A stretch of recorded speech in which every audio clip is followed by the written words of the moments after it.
मोनसे बाथ्रा धेमाजि जिल्लाखौ जोङो अरायबो बर'नि जारिमिनाव नायोब्ला जोङो बेखौ अरायसम जों गोजौआवनो नुयो। बिटिआरनि बाहेरानि रायजो ओनसोल होनोब्ला बा जिल्ला होनोब्ला गिबियाव धेमाजि जिल्लायानो गोलैगोन। आं गलाघाट जिल्लानिफ्राय बिलं खालामो। जों गलाघाट जिल्लायाबो बिटिआरनि बाहेराव जों जिल्लाखौ जोंबो एसे सांग्रां जिल्ला एबा एसे सोद्रोम जिल्ला होननानै जोंबो सानो। नाथाय आङो बाख्नायनांगोन बा आं नैबे समाव आङो दिनै बुंनांगोन जे धेमाजि जिल्लाया दिनै बर'नि जिखिनि जौगाखांनाय बा बर'नि जिखिनि थासारियाव धेमाजि जिल्लायाव बर' सुबुंफ्रा बेयाव दङ। दा बेखौ जों नोजोर बोयोब्ला नुगोन जे बिटिआर ओनसोलनि मोनसे गोख्रों जिल्ला होनोबा धेमाजि जिल्लाया आंनि लिस्टआव बेयो 1 नम्बरावनो बेयो गोलैगोन। आं दिनै बेखौ नुदों। दा बेनि थाखायनो दिनै धेमाजि जिल्लायाव बर' हिसाबै थांना थानांगौनि थाखाय जिखिनि जोङो बेयाव दिनैसिमबो जोङो हमथानानै दङ बेनि बिराद गिदिर बाथ्रा। दा बेखौनो लानानै जोङो गोग्गायो।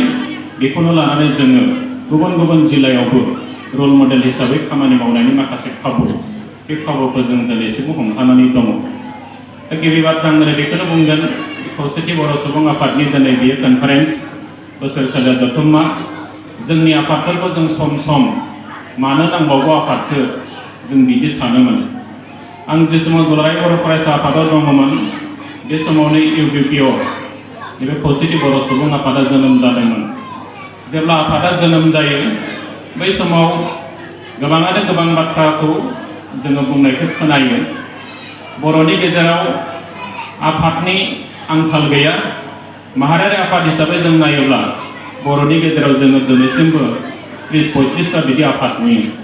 नाथाय बै आफादफ्रा दिनै बयबो एफा पार्सेन्टेज लानानै खामानि मावनायखौ जों दिनै नुदों।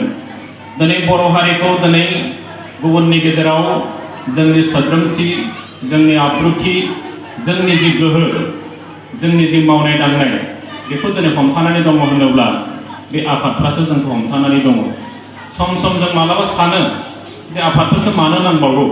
जोंहाथ' दिनै सरकार जाबाय, जोंहाथ' दिनै गभर्नमेन्ट जाबाय। आसाम सरकारावबो जों लोब्बा दङ, बिटिआरावबो जोंहा मोनसे सरकार दङ आरो दाथ' जोंनियाव बर' कसारि वेलफेयार अट'नमास काउन्सिल होननानै गोदान मोनसे सरकाराबो जोनोम मोनबाय। बिनि उनाव बे आफादफोरखौ मानो नांगौ होननानै जोंनि गेजेराव मालाबा जोंखौ सोङो। बै समाव जों गोसोखाङो जे आफादफोरखौ बेनि थाखायनो नांगौ आरो नै आफादफोर थानायनि थाखायनो जोंखौ दिनै नैबे आसामाव बे सा सानजा भारतआव जोंखौ दिनै लै सै खालामनो हायाखै। जि सानहालागै जोंहा आफाद गैयामोन, जोंहा दिनै गौथुमारि नैबे आफादफोर गैयामोन, बै समाव जोंखौ दैदेनग्रा, जोंखौ जोथोन लाग्रा एबा जोंनि जेंनाफोरखौ सुस्रांग्रा जोंनि गेजेराव रावबो गैयामोन। आंनियाव गोसोआव दङ जों जेब्ला एलपि स्कुलाव फरायोमोन जोंनि गलाघाटआव एबसुबो गैयामोन, साहित्य सभाबो गैयामोन। खुनु माहारियारि आफाद जोंनि गलाघाटआव गैयामोन। आरो जों बे समावनो जेब्ला जोंखौ नागाफ्रा गोसो जाब्लानो बिथांमोना गोबां खेब जोंखौ होखारदों आरो बै समाव जोङो खारलाबायदोंमोन। नाथाय जि समनिफ्राय जोंनि गलाघाट जिल्लायाव दुलाराय बर' फरायसा आफादखौ दाजादोंमोन, जोंनि गलाघाट जिल्लायाव बर' थुनलाइ आफादखौ दाजादोंमोन, बै समनिफ्राय खिन्थु जोंनि बर' रायजोआ खेबसेबो जोङो खारफेराखै आरो जोंखौ गुबुन हारिया एबा जोंखौ नागाफ्रा जे खननै खनथाम होखारदोंमोन जों उन्दै समावनो, खिन्थु दिनैसिमबो जोंखौ होखारफेरनायनि रेकर्ड गैया। मानोना जोंखौ दैदेनग्रा मोनसे हान्जा, मोनसे आफाद जेरै बै समाव जोनोम जादोंमोन। आरो बे आफादखौ जोंनि मासिगिरि दानि बर' कसारि वेलफेयार अट'नमास काउन्सिलनि गाम्बारु मोसाहारि बिथांमोनानो दैदेनदोंमोन दुलाराय बर' फरायसा आफाद। दा एबसु जानायनि उनाव खेबसेबो जोंखौ मालाया लै सै खालामनो हायाखैमोन। दा बेनि थाखायनो आं फिल खालामो बे आफादफोरखौ जोंनो नांगोन आरो आफादफ्रा दिनै थानायनि थाखायनो जों दिनै बिखा फोरदांनानै नैबे धेमाजि जिल्लायाव, लखिमपुर जिल्लायाव, सनिया बादि जायगायाव, तिनसुकिया, डिब्रुगड़, चराइदेव बादि जायगायाव जों बिखा फोरदांनानै थांनानै दङ। दा बेनि थाखायनो आफादखौ जोंनो नांगोन आरो जि सानखालि आफादा गैया जागोन जों गार्जेन बिहीन सासे गथ' जागोन, मावरिया बादि जागोन आरो बै सानखालि खिन्थु जोंनि सुथुरा जोंखौ नाख्रेबनो थाखाय गाग्लोबनो थाखाय अराय सम जिउआरि थियारि दङ बिथांमोना बे स्कपखौ लागोन जों बेखौनो दिनै नुयो। आं बेनि थाखाय दिनै जोबोद गोजोनदों जे खौसेथि बर' सुबुं आफादा धेमाजि जिल्लायाव आरो बिनि अनगायैबो आसामनि गुबुन गुबुन जिल्लायाव जेरैबायदि जोंनि माहारिखौ जोंनि बर' हारिखौ दिनै जेरैबायदि दैदेनगासिनो दङ बेयो जोंनि थाखाय दिनै माहारि आफादफोरनि गेजेराव दिनै जोङो बेखौ बुंनांगोन जे खौसेथि बर' सुबुं आफादाबो दिनै मैखोम मोनसे बाहागो लागासिनो दङ। दा बेनि थाखायनो बे आफादफोरखौ जोंनो नांगोन। दा जों दिनै बेखौनो नुदों। आं बारा गोलाव सम बेयाव लानो सानाखै। जोंहा दिनै बर' कसारि बर' परफर्मेन्स काउन्सिल मोनसे जोङो दिनै फिसा खेलेब जों दिनै मोनसे काउन्सिल मोनबाय आरो बे काउन्सिलखौ जोङो दानानै होबाय दिनै आसाम सरकारा। भारत सरकार, आसाम सरकार, UBP दुलाराय बर' फरायसा आफाद आरो NDP-नि मोनब्रै हानजाजों जेब्ला जोंनि नैबे काउन्सिला जोनोम मोनदोंमोन बिनि उनाव जोङो थांनाय फेब्रुवारि मासाव जोङो सब बांसाबो लाखांबाय आरो जोङो माखासे खामानि मावनो थाखाय जोङो दिनै रायजोनि गेजेरावबो दिनै हाबबाय। दा जोंहा दिनै बर' हारिनि गेजेराव गोबां जेंना दङ आरो बे जेंनाफोरखौ सुस्रांनांगौ जायोबा आरो जोंहा जातीय माखासे इस्यु दङ बै इस्युफोरखौ जेब्ला जों मावफुंनो लानांगौ जायो। गंसेबो बर' गामिया जोंना लामाया गाज्रि अबस्थायाव जों नुनाय नंला, गंसेबो मन्दिरा जोंनिया आद्रा नुनाय नंलिया, गंसेबो स्कुलनि बाउन्डारिखौ जोङो बाउन्डारि गैयै जों बिदि नुनाय नंला आरो गंसेबो गामि दै लोंनो मोनै बा जोंनियाव मोजां अबस्थानि जोंनि दै लोंनायनि जे बेबस्था बेखौ गैयै थानाय नङा। आं दिनै बेखौ मिजिंथिदों। मानोना जोंहा दिनै नोंथांमोनाथ' आरो खाफाल गोनां होननांगोन। दिनै बेयाव मिसिं अट'नमास काउन्सिलाबो बेयाव दङ, बर' कसारि अट'नमास काउन्सिलाबो बेयाव दङ, MLA-नि फान्डखौबो जों मोनो, MP-नि फान्डखौबो मोनो। दा बे गासिबो जों ज' खालामनानै जों नायदों धेमाजि जिल्ला, गलाघाट जिल्ला बादियाव बा जोंनि नगाव जिल्ला, मरिगाव बादि जिल्लायाव, इभिन चराइदेउ बादि जिल्लायाव हयथ' जोंहा दिनै बर' गामिफोरखौ जोङो साफना हामना जों खालामनो हागोन बे फोथायनाय आंनियाव दङ। दा बेनि थाखायनो काउन्सिला फिसा जानो हागौ बारा हाखु दाखु जोंना जानांगौ जेबो बाथ्रा गैया। आसाम सरकारा जेरैबायदि जोंखौ रां अनसुंथाइ हरनांगौमोन, जेरैबायदि बिथांमोना जोंनि खामानिखौ एसे स्पिडआव मावना होनो हानांगौमोन, नाथाय बिथांमोना हायाखै। बेबादिनो आसाम सरकाराबो भारत सरकारजों बेबादि बिथांमोनाबो अनसुंथाइखौ मोनाखै। जेरैबायदि भारत सरकारनिफ्राय आसाम सरकारनिसिम दिनै रांफोरखौ दैथायहरनांगौमोन बेबादिखौ मोननाय जायाखै। आरो बेनि जाहोनखौ जों बयबो मिथिगौ। जाहोना मोनसेल', COVID-19-नि कर'ना भाइरासनि जि मोनसे बेरामा थांनाय 2 बोसोर जोंखौ माने देशावनो जोंखौ गाग्लोबदोंमोन। दा बे हिसाबै जोङो साननाय बादि दिनै मोनसेबो जाफुङाखै। थेवबो जों आसाबादि जानांगोन।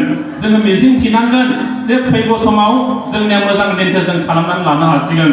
दिनै जोङो थेलेबलेब मोनसे सरकार मोनबाय आरो बे सरकारनि गेजेरजोंनो जोंनि गेजेराव दिनै जोङो सानफा एफा जोंनि जि उन्नयन, जोंनि जि जौगानाय बे जौगानायखौ जों लाबोनो हानांसिगोन। दा बेखिनि फोथायनाय आंनियाव दङ। दा काउन्सिलनि जि बिबान बे बिबानखौ जों दिनै मावगोन। दिनै मोनसे बाथ्रा सोलिगासिनो दङ, BTR-नि जे बाउन्डारि बे बाउन्डारिखौ दिनै सिमुलुगुरिसिम बारायनायनि मोनसे खोथा बेबो सोलिगासिनो दङ।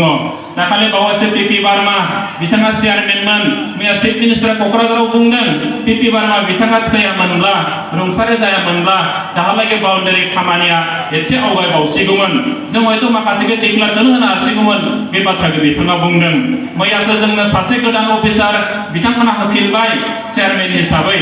दा बिथां भुटाननि जे IAS अफिसार बिथाङा, दा बिथांनि दैदेननायाव नैबे जोंनि सिमा जि बारायनाय BTR-नि बे बारायनायनि गेजेरजों जोङो हयथ' सिगांनि जोंनि जि सिमांमोन संकस टु सदिया, दा बेखौ जों हयथ' सिमुलुगुरिसिम जुदि जोङो मोनफैयोब्लाबो बर'फोरनि जि जोंनि गांनाय उखैनाय, जोंनि जि सिनायथि, जोंनि जि थामोनथा, जोंनि जि माने रैखाथि बेखौ हयथ' जों बबेबा मोनसे खोन्दोसिम जों हयथ' बेखौ मेनटेन खालामनो हागोन आरो बेखिनि अधिकार, बेखिनि मोनथायखौ जों दिनै इन्जय खालामनो हागोन।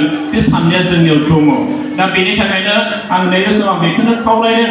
दा बे सिमनाया माला बारियो बेयो हयथ' खुब खम समनि गेजेरावनो जों हयथ' बिनि रिजाल्ट, बिनि फिथाइखौ जों मोननो हासिगोन। दा बेयाव कनसेप्टखौ जों क्लियार खालामनानै लादों। जोंनि बर'फ्रा कार्बि आंलंआव माखासे थाबाय, डिमा हासावआव माखासे थाबाय आरो बाकी जिखिनि BTR ओनसोलाव थाबाय आरो BTR-नि बाहेरायाव थानाय माखासे बर' मानसिफोर बेयाव मतामति 11 लाखसो बर' मानसिफोरा दा बाहेरायाव दङ। जों जेरै दा नोंथांमोननि धेमाजियाव दङ, गलाघाट सराइदेव तिनसुकिया डिब्रुगड़आव जेरैबायदि दङ बे 11 लाखसो बे बर' सुबुंफोरखौ जोङो बुंदों बर' कसारि अट'नमास काउन्सिलनि बे सिङाव थानांगोन आरो जाय माखासे बर'फ्रा दिनै बिटिआर ओनसोलाव हाबगोन बिथांमोना बिटिआर ओनसोलाव हाबनांसिगौ दा जोङो बे काउन्सिलफोरखौ नायदों 6 शेड्युल आरो जों 6 शेड्युलनि बाहेरानि जोंनि जे काउन्सिल बे गासिबो काउन्सिलाव जोंनि बर'फ्रा थाजोबनांगोन मोनसेबा कनसेप्टखौ जों डेभेलप खालामना लादों आइदार बिटिआर और बिटिडब्लिउएस बे मोननैयाव दा बर'फ्रा जिखि अबखिष्ट जिखिनि बर' मानसि दङ बिसोर बेयाव हाबजोबथारनांगोन दिनै जेनेबा बिटिआर ओनसोलाव जायफ्रा हाबा जोंनि काउन्सिलाव जों सोनानै लानो हानांगोन गंसेबो फेमिलिया सासेबो सुबुङा काउन्सिलनि बाहेरायाव बिथांमोना थानो गोनां जानो नाङा बे परिबेसखौनो जों दिनैसिमबो खालामनो थाखाय नाजागासिनो दङ दा बेनि थाखायनो बर' मानसिफोरखौ जों बुंदों गंसेल' न'खर थाब्लाबो बे बर' कसारि अट'नमास काउन्सिलाव हाबथारनांगोन नङाबा बिटिआर ओनसोलाव हाबथारनांगोन